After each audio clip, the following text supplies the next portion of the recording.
लेकिन आपको जानकारी देते हैं किस तरीके से निर्मला सीतारमण पहुंची हुई हैं जम्मू कश्मीर के अंदर खास तौर पर और श्रीनगर के अंदर। आज उन्होंने बोला है कि जम्मू कश्मीर को कैसे विकास की राह पर आगे बढ़ाया जा सके, चाहे फिर वो कर को लेकर हो या फिर बात निवेश को लेकर हो। एक बड़ी जानकारी आपको दे देते हैं कि लोगों के सशक्तिकरण के लिए कई अहम फैसले लिए गए हैं। ये एलजी की तरफ से कहा गया है, आपको जानकारी दे रहे हैं।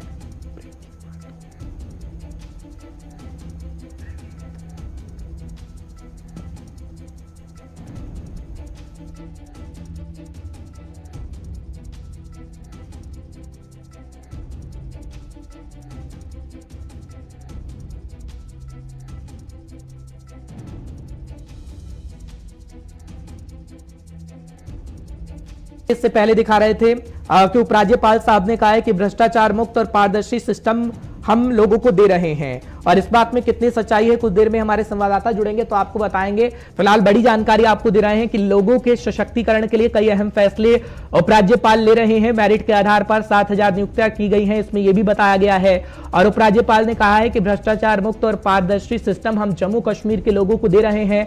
इंस्पेक्टर पद के लिए आयु सीमा में छूट दी गई है, पदों की संख्या में बढ़ोतरी की गई और खासतौर पर इसका फायदा सीधे सीधे जम्मू कश्मीर के लोगों को मिला है और इससे रोजगार भी मिला है। ये बातें कही गई हैं। हालांकि निर्मला सीतारमण की तरफ से भी कई बातें कही गई हैं जब वो श्रीनगर के अंदर बोल रही थी। श्रीनगर के अंदर कार्यक्रम रखा गया था और श्रीनगर के अंदर ही वो बताने की कोशिश कर रही थी कि किस तरीके से निवेशक जम्मू कश्मीर के अंदर भी आ रहे हैं और निवेशक के आने से कहीं ना कहीं रोजगार पैदा होगा और रोजगार लोगों को मिल सकेगा। क्योंकि पिछले दिनों आपने देखा था कि किस तरीके से एमओयू साइन किया गया था सऊदी अरब के साथ भी, जब वो तस्वीर भी हमने आपको दिखाई थी। लेकिन देश की वित्त मंत्री निर्मला सीतारमण इस वक्त श्रीनगर के अंदर हैं खास तौर पर, और उपराज्यपाल साहब और निर्मला सीतारमण ये बताने की कोशिश कर रहे हैं कि किस तरीके से जम्मू कश्मीर में और भी रास्ते खुल सकते हैं खास तौर पर लोगों के लिए।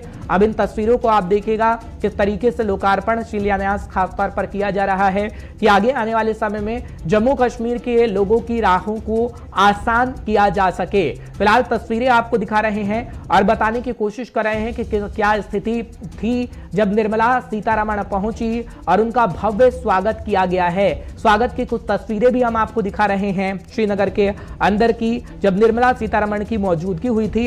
हालांकि उपराज्यपाल साहब की तरफ से बड़ी बात कही गई है। तजम्मुल इस वक्त हमारे साथ जुड़ रहे हैं, हमारे सीनियर साथी तमाम जानकारी आप तक पहुंचाने की पूरी कोशिश करेंगे। तजम्मुल, बहुत बहुत शुक्रिया 5 के पंच में अपना समय देने के लिए। तजम्मुल, निर्मला सीतारमण का बयान तो आया है, वो भी हम कोड करेंगे, उसे भी कोड करिएगा, लेकिन उपराज्यपाल साहब की तरफ से भी ये कहा गया है कि हम खासतौर पर रोजगार के लिए नए रास्ते निकाल रहे हैं। वो कह रहे हैं कि भ्रष्टाचार मुक्त पारदर्शी सिस्टम यहां पर हो रहा है। मेरिट के आधार पर 7,000 जो नियुक्तियां हैं वो दी गई हैं, आयु सीमा खत्म कर दी गई है। तो फोकस सीधा सीधा रोजगार पर था, फोकस सीधा सीधा निवेशकों पर था कि निवेशक आएंगे तो जम्मू कश्मीर का खासतौर पर कश्मीर का भला हो सकेगा। किस तरीके से आप इन बातों को कोड करते हैं और आगे आने वाला समय कैसे देखते हैं, समय जब निर्मला सीतारमण पहुंची हैं खासतौर पर कश्मीर के अंदर? हारिश, बहुत बहुत शुक्रिया। जम्मू कश्मीर क्या बल्कि दुनिया भर में किसी भी जगह का जब आप दौरा करेंगे तो वजीर खजाना का दौरा इंतहाई अहमियत का हामिल होता है।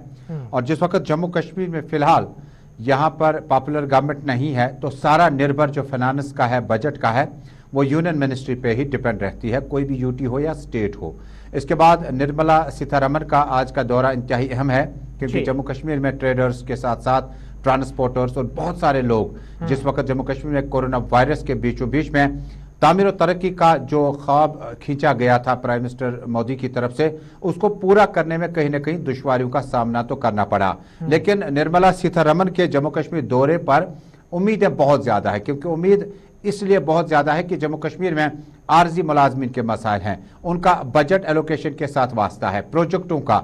जिस वक्त निर्मला सीतारमण ने कहा कि पहले ही कौम के नाम जो टनल प्रोजेक्ट हैं वक्फ किए गए हैं, उसके बाद बिजली प्रोजेक्टों पर ध्यान दिया जा रहा है, उसके बाद रोजगार के वसाइल पर बातचीत की जाएगी, हॉर्टिकल्चर, एपीकल्चर, सेरिकल्चर और दूसरे जो डिपार्टमेंट हैं इनसे मुंसलिक, ये तमाम डिपेंडेंट रहते हैं कि यूनियन फाइनेंस मिनिस्टर जो है वो कितनी मदद कर सकता है बजट को लेकर। लेकिन उपराज्यपाल मनोज सिन्हा जम्मू कश्मीर के इस विरासत के और रियासत के कस्टोडियन है और जिस वक्त उन्हें पता है कि किस डिपार्टमेंट के एलोकेशन के लिए कितने फंड्स चाहिए, कितने फंड्स अभी मजीद दरकार है, जिसके लिए उम्मीद की जाती है कि यूनियन मिनिस्टर का दौरा जम्मू कश्मीर जो है ये बहुत ज्यादा अहमियत का हामिल है। क्योंकि पहले ही हर्ष आपको याद होगा कि आपके कई प्रोग्रामों में हमने बारहा कहा जम्मू कश्मीर से जो आवाजें उठी हैं उनमें सबसे बड़ी अहम आवाज है कि यूनियन मिनिस्ट्री को लेकर कई बार चर्चा यह भी था कि कैजुअल मुलाजमीन, आरजी मुलाजमीन के मुतालबात, मुश्किलात जो हैं वो किस वक्त जम्मू कश्मीर के वजीर खजाना तक पहुंच जाएंगे जम्मू कश्मीर से। अब मुझे लगता है कि वक्त आ चुका है कि किसी खुसूसी पैकेज का ऐलान किया जाए।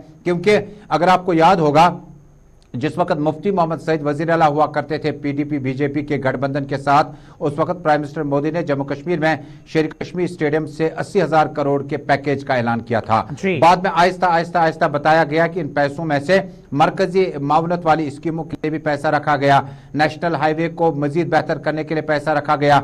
हालिया दिनों आपको याद होगा कि यूनियन मिनिस्ट्री की तरफ से मरकजी नेशनल स्पॉन्सर स्कीम्स जो हैं उनका पैसा तकरीबन 18,000 करोड़ रुपए जम्मू कश्मीर के लिए मुख्तस रखा गया।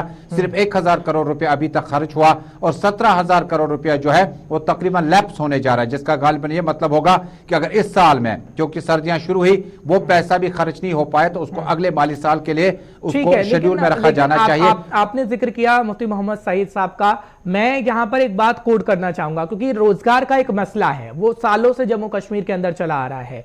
चाहे कोई भी सरकारें हो, रोजगार को लेकर तमाम दावे वादे किए गए लेकिन हालात कैसे हैं वो सबने देखा।